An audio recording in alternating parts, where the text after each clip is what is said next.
ñun jàngalekat yi nga xam ni dañoo bokk ci ay partis politiques yu bari mais affilié wu ci coalition Benno Bokk Yaakaar nekk maintenant ci pôle enseignant bu comité électoral bu Benno Bokk Yaakaar ñoo ñëwoon tey pour waxtaan ak population Thiès mais waxtaan également ak militant Benno Bokk Yaakaar pour xamal ñëpp ni enseignants yi de def nañu loo xamante ni musuta am waaye nag lu yëngu rek dafa am lu ko yëngal Macky Sall ci xarañteem moom moo jàpp ni war nañu mën a créer à travers les comités électoraux départementaux communaux et même au niveau des centres de vote des pôles enseignants su ko Macky Sall xalaatee nag ba ñu jëmmal ko à Thiès c'est parce que xam nañu rôle bu important bi nga xam ni enseignant am na ko sur le processus électoral ñu gis également li nga xam ni xew na fi ci élection locale yi passé ay naataango jàngalekat am ko mooy ay comportement antidémocratique ñu ne nag kon ñun jot na ñun ñu jóg laxasaayu nekk suñuy ginnaaw leader jàppale leen pour que coalition Benno Bokk Yaakaar am ndam ci élection législative yi ñu jëm loolu moo tax ñu laxasaayu ànd ci pôle bi nga xamante ni nii dafa représentatif maanaam dafa dajale boole bépp jàngalekat bu nekk ci parti politique di ci yëngatu ñu mën ci lim APR mën ci lim parti Rewmi mën ci lim PS mën ci lim PSP LD ak PIT mais également ñu am ci suñu biir ay mouvement yu nga xam ne ñu ngi affilié à l'APR nekk fi nekk ci suñu wet muy le mouvement national des enseignants républicains muy la fédération des enseignants républicains mais également le mouvement des enseignants de Rewmi ñëpp ànd nañu laxasaayu ngir delloo njukkal le président Macky Sall ñuy rappeler ni li tax jàngalekat yi pour la première fois et c'est historique ñu jóg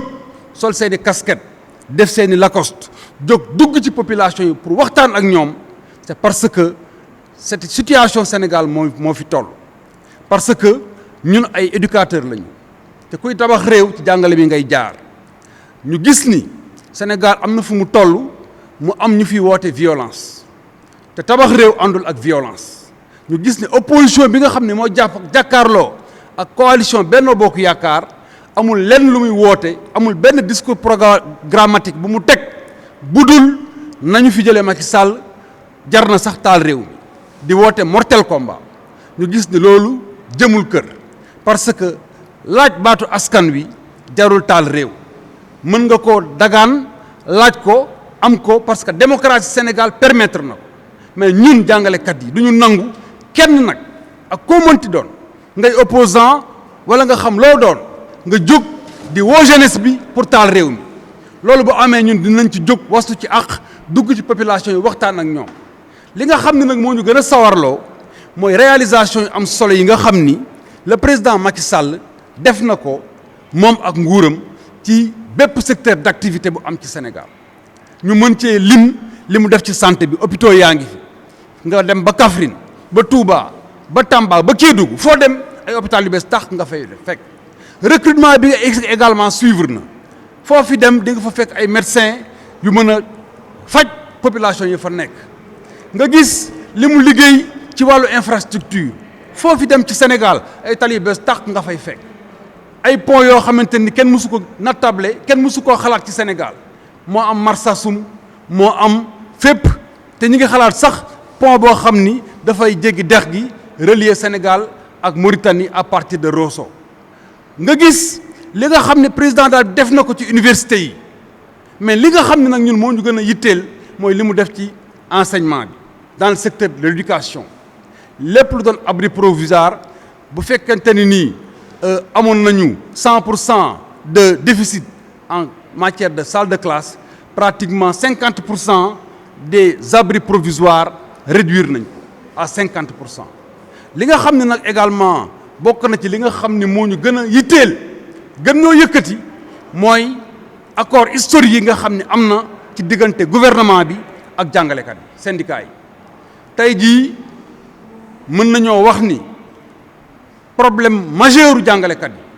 la revendication majeure nga xam ne da doon porter sur le système de rémunération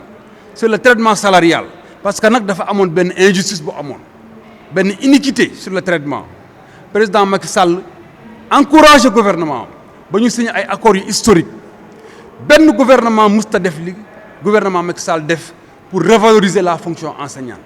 payoor yi nga xam ne yokk na ko suñu salaire permettre nañu tey jii lépp lu nga xamante ne jafe-jafe la woon mu wàññeeku bu baax a baax ndax suñu pouvoir d'achat yokku na tey jii jàngalekat yi ñu ngi dem pour mën a xool nu ñuy lëkkaloog ay structures bancaires pour mën a dem xool nu ñuy lijjantee seen problème logement sociaux kon Macky Sall def na loo tax jàngalekat yi war koo delloo njukkal loolu moo ñu yëkkati ñu jóg nag laxasaayu di rassurer président Macky Sall pour wax ko ni ko à Thiès le pôle enseignant jóg na taxaw laxasaayu ànd ak leader yi nga xam ne ñoo fi nekk muy ñoom ministre d'État Augustin Tine mais également ak suñuy candidat ñoom Cheikh Gaye ñoom Aïda Gueye Goudiaby ñoom Awa Doucouré ñoom député Fatou Sène mais également suñuy leader yëpp nag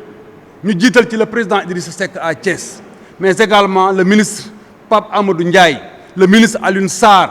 les leaders comme Abdoulaye Dièye Siggi Jotna et cetera ku lim da ngay juum wala doo matal mais bépp leader bu nekk Thiès jóg nga taxaw ànd ak leader yi fi nekk muy le président Idrissa Seck pour que coalition Benno Bokk Yaakaar am ndam au soir du 31 juillet donc lii moo doon la quintessence de notre déclaration ñëw rek pour xamal population yi que ni jàngalekat yi ñu ngi wàcc sur le terrain ñu ngi def seen liggéey xamal ko suñuy leader parce que ñu ngi ñuy gis ñuy wàcc sur le terrain images yi les images sont parlantes mais li nga xam ne moo ci ëpp solo nag mooy rassurer davantage le président de la République pour xamal ko ni ko jàngalekatu Thiès yi nekk ci Benno Bokk Yaakaar ils sont plus que jamais engagés dawuñu daayuñu ñu ngi taxaw ànd ak moom ba au soir du 31 juillet ñu ànd ak moom fête victoire bi. de Thiès moo ko daje ñu ci doon def nag suñu bilan wu première étape bi ñu def nag jàngalekat yi wane nañu jàngalekat yi ñu doon ndax taxaw nañu taxawaay bi ñu war a taxaw jëfe ni ñu war a jëfe depuis ñu teg pôle bi ci salle bi en assemblée générale boobu ba tey nag tëdduñu noppaluwuñu ndax stabilité dëkk bi jar na ko stabilité Sénégal jar na ko sillonné nañu nag les 3 communes de Thiès mu am ay quartiers yoo xam ne dañ ko cibler les quartiers les plus populaires ñu dem fa bokkul nag ak VAD yi ñu def visite à domicile yi nga xam ne def nañ ko ci kër jàngalekat yi dem waxtaan ak ñoom delloosiwaat seen xel ndax kat nee nañ seytaane waxul dëgg waaye yàq na xel xawoon nañoo jaxase nag jàngalekat yi ak président Macky Sall lii tey nag mu def firnde na ni président ñëpp la uuf ñëpp njabootam lañu yëkkati waat na valeuru jàngalekat fii ci Sénégal ba tax na ñun ñoo laxasaayu wàcc ci terrain bi di liggéey pour le président Macky Sall mu am une majorité écrasante à l'Assemblée nationale le 31 juillet incha allah li ko waral nag du lenn lu dul ki ñu naan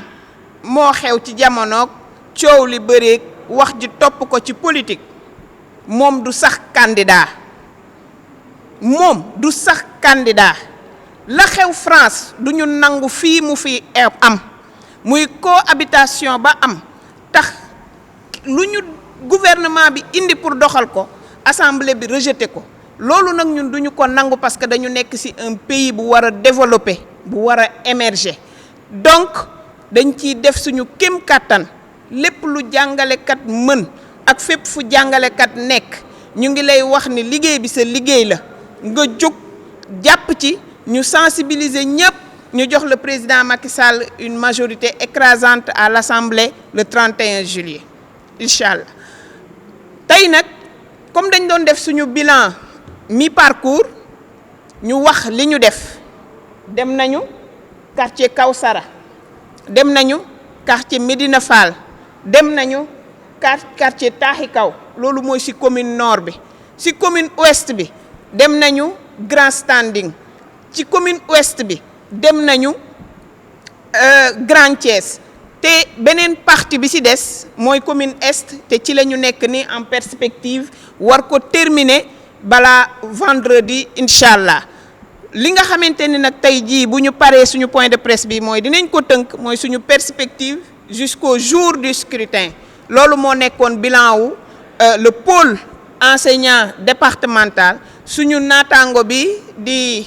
Mahfouz Faye Mohamed Mahfouz Faye jiite ko nekk coordonnateur bi ñun ñi ñëpp ñu mànkoo àndandoog moom def li nga xamante ni mooy suñu liggéey sur le terrain ñu ngi leen di remercier bu baax di remercier la presse di nuyu di remercier aussi suñu jàngalekat yi nekk ci département bi sans les oublier parce que ñoom it ku ci nekk consigne bi mooy ku ci nekk fa la gën a jege ci sa gox def fa la war seetil jàngalekat yi waxtaan ak ñoom seetil population bi waxtaan ak ñoom ndax ku ne xam na capacité jàngalekat l'enseignant est le plus influent parmi les autres métiers moo tax nag ñu sant jàngalekat yépp ni fépp fu ñu mënti nekk nañu gën a wàcc ci terrain bi gën a waxtaan ak population bi gën a wax ak ñëpp lii nag président lañ koy wax di ko wax ministre d'État Augustin Tine suñu tête de liste départementale ñii fi dajaloo ñii jàngalekat yi fi dajaloo firnde na ni jàngalekat yi Thiès yépp jóg nañ taxaw manko joxante loxo wàcc ci terrain bi di liggéeyal le président Macky Sall liggéey pour suñu candidat yi am ndam fii ci Thiès maa ngi leen di remercier bu baax di leen sant te di leen gërëm jërë ngeen jëf